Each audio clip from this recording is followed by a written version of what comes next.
The bank manager pointed toward the door, her voice sharp, her eyes cold. A security guard stood nearby, hands twitching. And in the center of it all, a 12-year-old boy, holding a folder and a $10 bill, completely still. He wasn't loud. He wasn't disruptive, but he was black and alone. What they didn't know was that his mother was seconds away.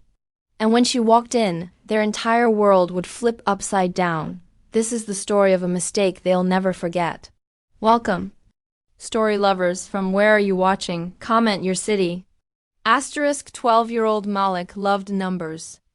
Every Saturday morning, while other kids watched cartoons, he'd sit at the kitchen table with his tablet and pretend to manage a business, tracking imaginary profits and designing logos for fake companies. His mother, Simone, always smiled proudly but never said much about her own job. She believed in letting her work speak for itself. That morning she dropped Malik off downtown with a lunchbox and a smile. He was on a mission to open his first savings account at a real bank. It felt like a milestone, like his dreams were becoming real. Dressed neatly in a button-up and khakis, Malik walked into the gleaming glass lobby with quiet excitement. But from the moment he stepped through the doors, he noticed eyes. Judging, watching. What should have been a simple errand was about to take a turn he never saw coming. Malik stepped up to the teller line, his hands gripping a small folder of documents: birth certificate, school ID, and a crisp $10 bill. He waited patiently, smiling politely. But the woman behind the desk didn't smile back. She glanced at him, then at the empty lobby, then at the security guard. "Can I help you?" she asked flatly, her tone more suspicion than service.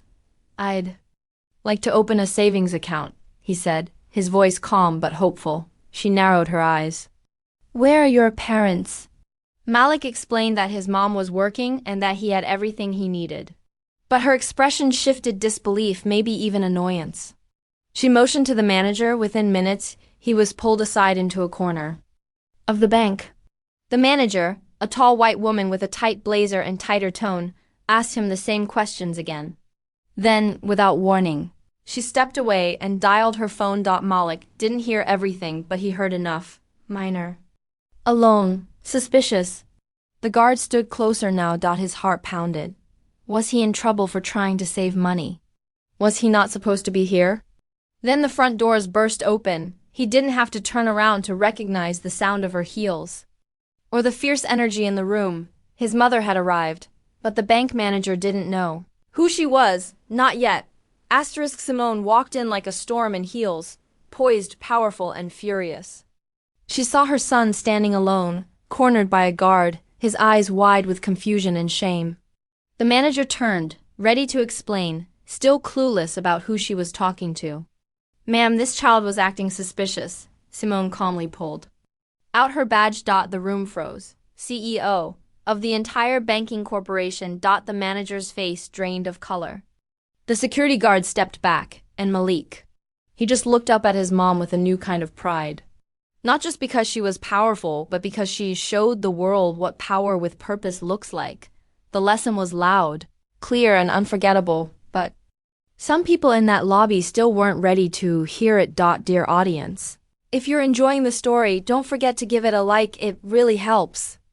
The bank manager stuttered an apology, but Simone didn't respond. She looked only at her son. She held his hand and walked him out with the same quiet dignity he came in with. Malik didn't cry, he didn't yell. But something shifted inside him. He learned that no matter how well you dress, how smart you speak, or how pure your intentions, some will still only see your skin. But he also learned something greater, that truth, strength, and legacy speak louder than prejudice. This wasn't just about a bank visit gone wrong. It was about every black child made to feel like a threat for simply existing. So, how many more brilliant young lives will be questioned before respect becomes a right, not a reward? Thanks for watching. Subscribe to our channel for more powerful stories and new videos.